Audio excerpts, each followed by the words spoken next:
Hello, this is Gregory Porter, and you're watching Clique Talk.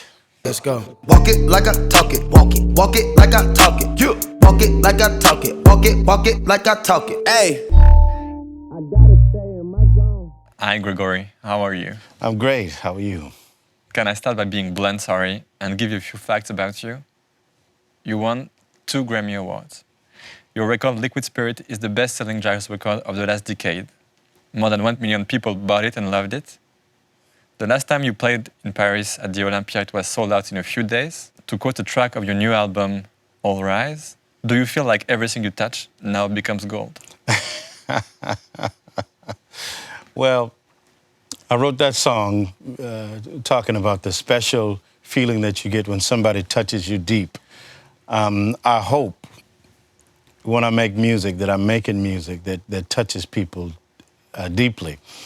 In every way, in a humorous way, in a loving way, in a political way, and social way. So I hope everything I touch is gold. We owe the pleasure of your presence here to a new album, All Rise. The first thing I said after I started to listen to it is, I feel like I'm walking in slow motion and everyone around me is smiling. Yeah. How do you manage to produce that effect, the Gregory Porter effect? I'm generally an optimistic person, and I even see negative situations in an interesting way, in a way that I can learn, and so I put that into my music. Sometimes a positive song is taken from a negative thing that has happened to me. Yeah. This is striking in your album. Yeah, and so I think I have the desire to will myself to peace, to will myself to happiness. It's something that I believe in. My mother was that way. She was so optimistic in the face of things falling apart. She would just, let's go. You know, she was a very optimistic person, and I'm that way. What we're going to do now is to share some Gregory Porter effect with our audience and have a glimpse of this new album with the track Revival. Parts of Los Angeles were in flames. Neighborhoods erupted with anger after 4 white LA police officers were acquitted of assaulting motorists. Riots lasted 5 days, 63 people dead and destroyed or damaged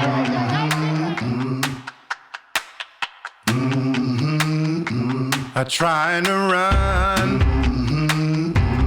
I grow weary. I try to walk, and I grow faint. Oh, I long to soar on the wings like an eagle, but I look down, and I'm afraid.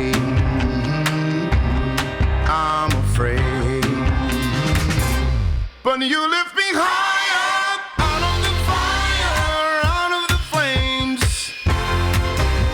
I lost the feeling, but you give me meaning again.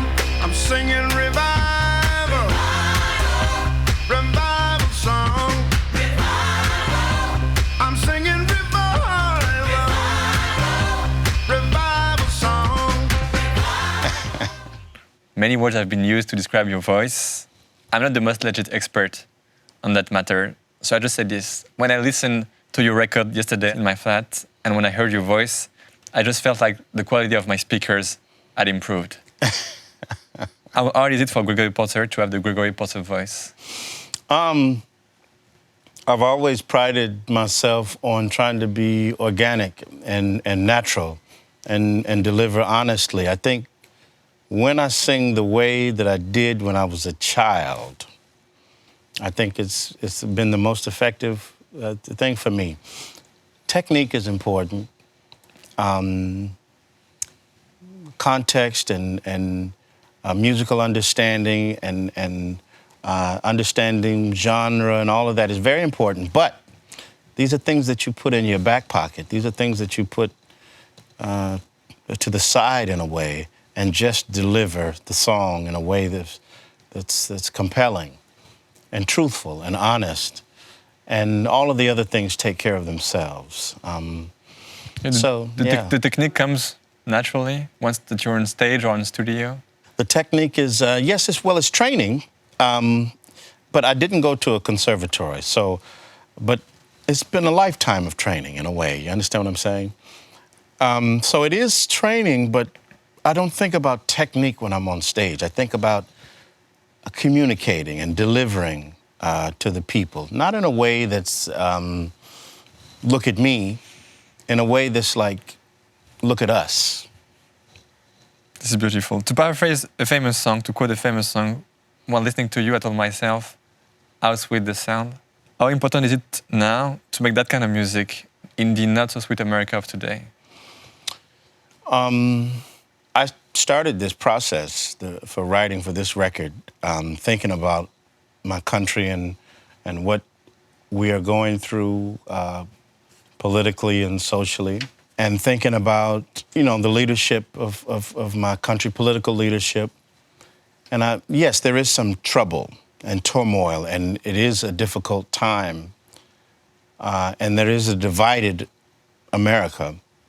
In the process of writing some of the songs for the record, I kept responding to my president with songs. It's a conversation. No, it wasn't a conversation. It was just me responding to him.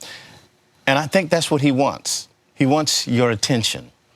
And ultimately, I had to stop this process and say, actually, I want to respond to me. How do I feel?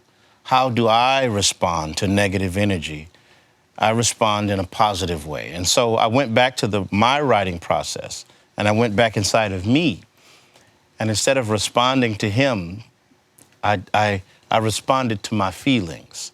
And I believe that everybody has a right to a seat at the table of prosperity and of life.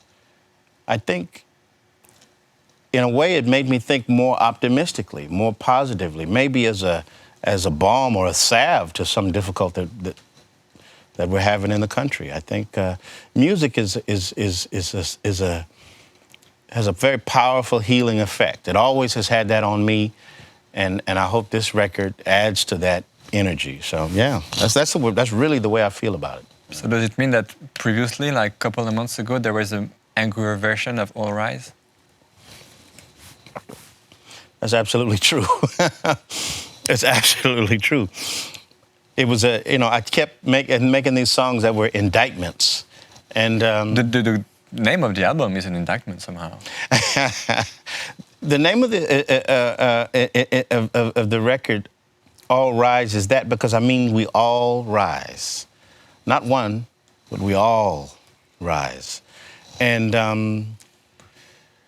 mean that we all are elevated, and we all all of our spirits are lifted. So, it's quite of an inclusive thing that I'm thinking about in this record. Yeah. Gregory, do you allow me to go a long way backward? Yeah. I think jazz music has to thank one guy, an anonymous football player who injured you for good and made you quit football 30 years ago. Is that right? Yeah. 25 years ago, yes. Sorry, Yeah, I'm adding a couple of years there. That's all right. Yeah, I think my football career ended, but, the funny thing is, you know how they say everything happens for a reason? I am where I'm supposed to be. This is what I am supposed to be doing. And I feel like, football was a point to get me to one point, and then music came along and came to get me to this point. But, I don't know if I would be, there were all parts of the journey. Because I played football, I went to San Diego. And because I injured myself, I met the musicians that I met, and that was the start of my career. I don't know that I'd be here without football. I needed it to take me to San Diego. I needed to meet the people that I met.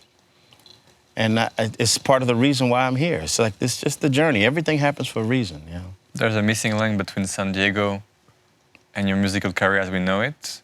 It's a place. It's a restaurant. Can you tell us about this place? Ah. Yes, this place, which is called Bread's Tea. Bread-Style. Bread-Style, yeah. This is a play on the location. It's the neighborhood. Yeah, Bed-Stuy. But Bread-Stuy is my brother's restaurant. And these doors, we worked on these doors, and it took us so long to hang these doors. They were so heavy. These were like the front doors of a church, and we put them on this restaurant. It was amazing working there. This was a very important hub for the neighborhood. Everybody would come to find out, what's the good school and meet people. And a lot of people who got married met in this little restaurant. And I was the chef there, and I made soups and salads and dishes, and we would cater for parties. We had a garden on the side of the restaurant, and we'd do parties there and barbecues. It was an amazing place. I miss it, actually. I've read that you were also a singer sometimes there, that you would sing in this place. This is one of my first gigs in New York, was in this building, yeah. Yeah. My pay was a smoothie. Oh, really? A smoothie and a donut.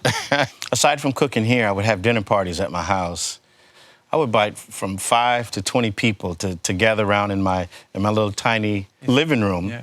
And it was just so much fun having people and feeding people, and it was just an amazing experience. Food is social, and it's like music for me. It's like when you put a plate of good food in front of somebody, and their body is nurtured, and they feel good, and they're smiling.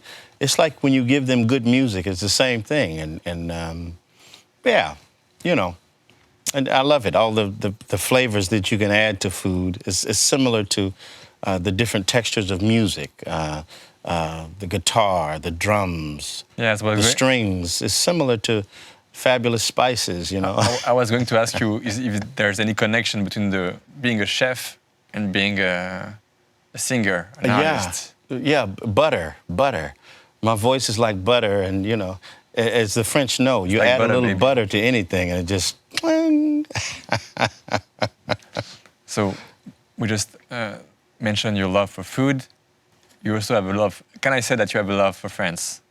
Yeah, absolutely. Yeah. Is food one of the reasons of this love for France? I love the culture of France, and the food culture is always a big part of that. The architecture is the political history, the wine and food culture is extraordinary. And I've been all over France, from Brest to Nice, and that's a long way. Yeah, it's a long way, but it's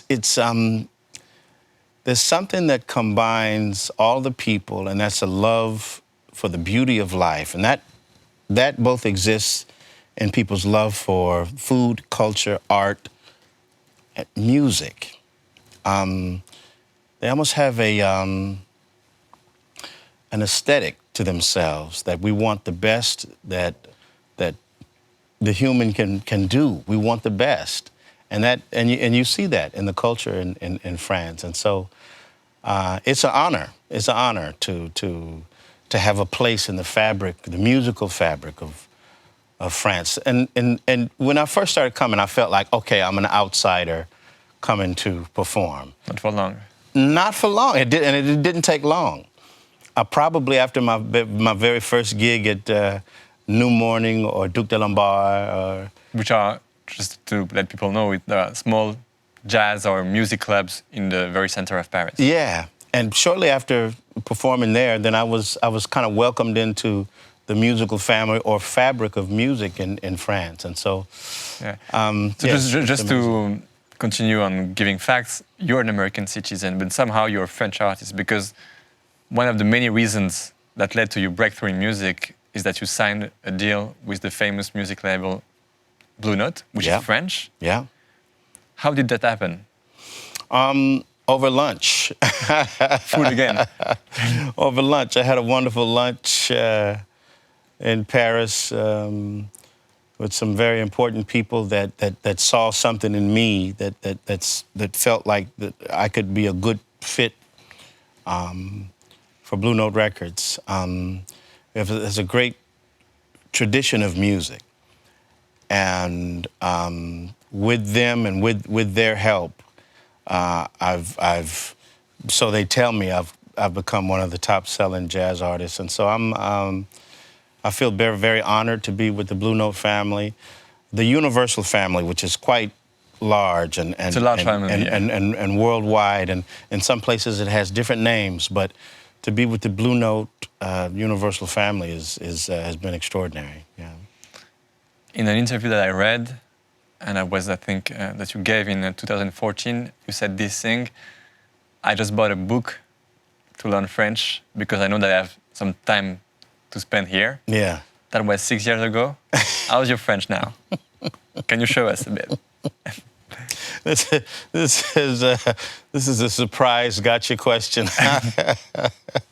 My French is moving slow, but I've transferred my focus. I used to want to be able to read a book and understand poetry and understand the metaphors and all of this type of thing. But now I'm working to learn French for performance, for song. Yeah, maybe even to write a French song. Oh, nice. Yeah. Because I know that you have a song, Spanish song, quizás. Yeah.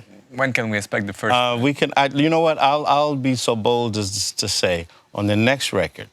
Okay. On the next record there will be a French song. Okay. This is duly noted. I just mentioned your breakthrough. It happened when you were already 40 years old, more or less. Yeah. You once said that this long time before success gave you the opportunity to explore, I quote, your vulnerability. With a success that you have no experience, how vulnerable do you feel? Yeah. With my success, that hasn't changed my human condition. My, life and love still happens to me as I walk the streets. I'm still connected to my family and friends and the people that I love, and they still experience life. And so the expressions of vulnerability are still there. I still have a past. I draw a lot from my past. One of the most profound things that's happened to me is the life of my mother and father changing form. So I draw on what it is to learn from that. Great difficulties in life sometimes can be a great learning process. And so I think about these things when I write music. So do you sometimes look down and feel afraid? Yes, self-doubt and insecurity can happen to anyone at any time in their life and in their career. But at the point that it happens, you have to remember to go to some point of strength, whether it be your God, your mother, your mentors, or somebody that can remind you who you are. Something that can remind you of what you are connected to, whether it be the human race, whether it be to French culture, whatever it is that can connect you to something greater than you are and bring you back up. And so revival is about, it's biblical. It's taken from Isaiah chapter 40, verse 13. But it's about the resurrection of spirit, and it's about conquering self-doubt and insecurity in yourself and being the best you can be.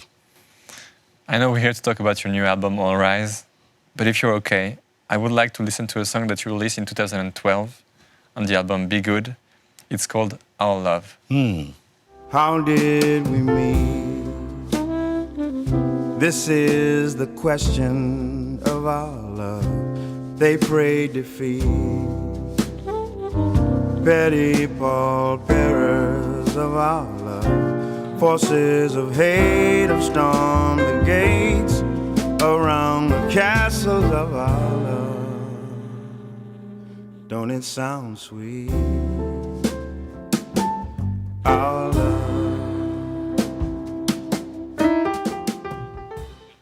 This song that I love has for me one of the most moving and most powerful stories that I've heard from an artist. Would you mind telling us?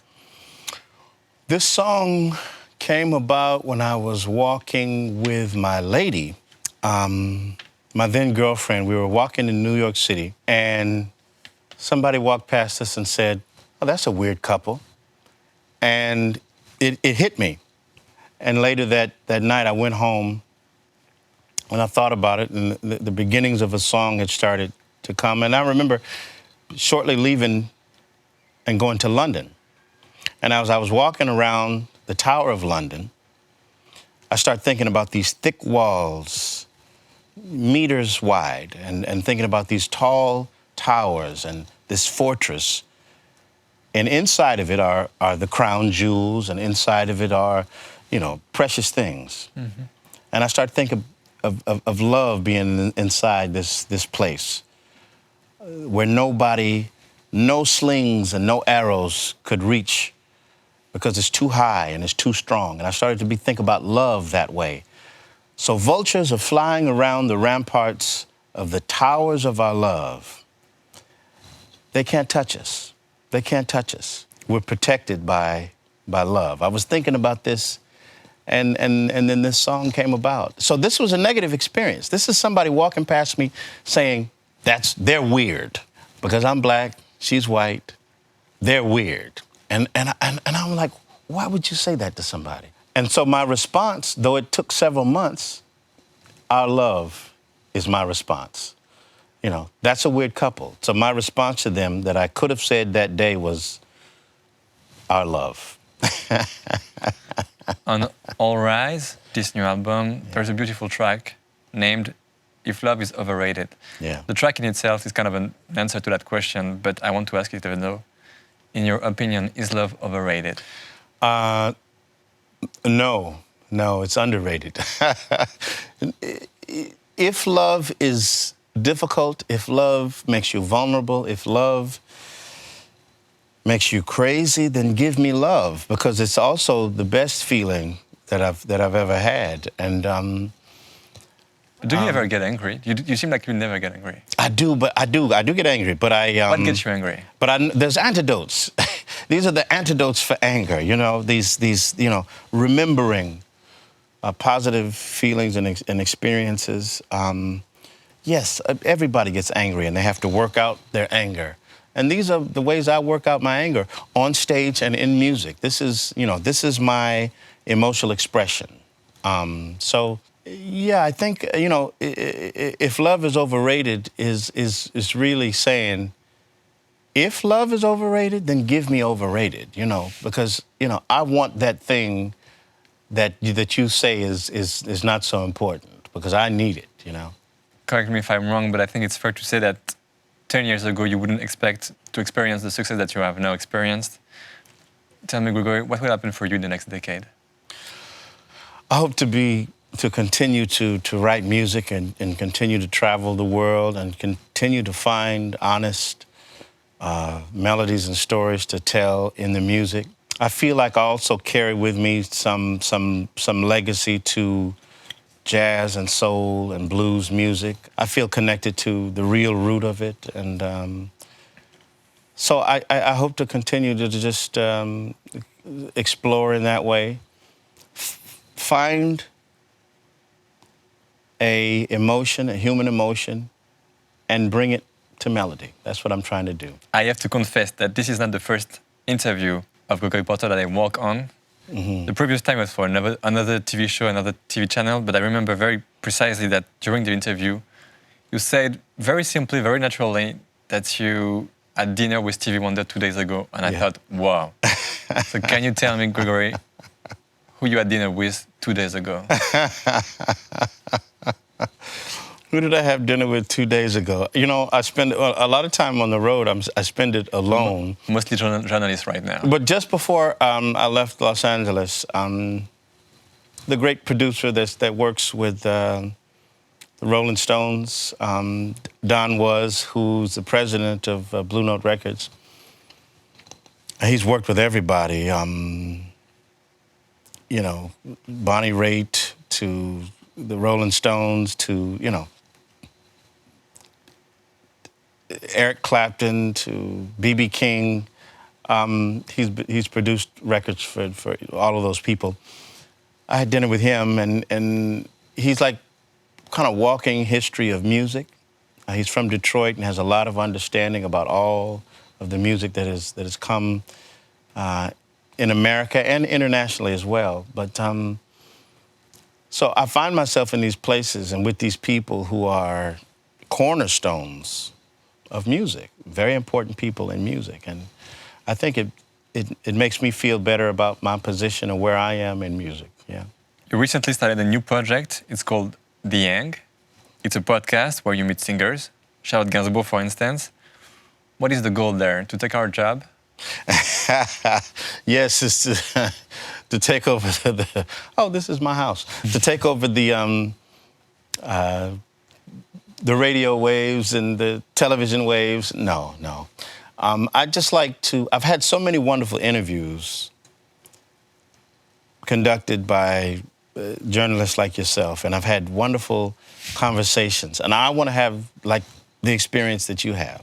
I want to talk to people and ask them the questions like you ask me. You ask me about my history and my family and what made me write certain songs. I want to do these types of things with some of my favorite artists, and now I have the opportunity to do it, and so I feel very lucky. And you have a very cool job, and so yeah, I like it. It's a cool job. Yeah. Can't complain about it. So you have one last question, actually. So you mentioned that you wanted to ask questions. What is the question that Gregory Porter wants to ask himself? It's kind of related to what you asked me. How do I see myself in the next 10 years? I think for the next 10 years, I want to say thank you for the last 10 years that I've had. I want to go around to the people who have made my life the way that it is now, who've elevated and lifted up my family. I want to say thank you to those people. I want to say thank you to them with a song.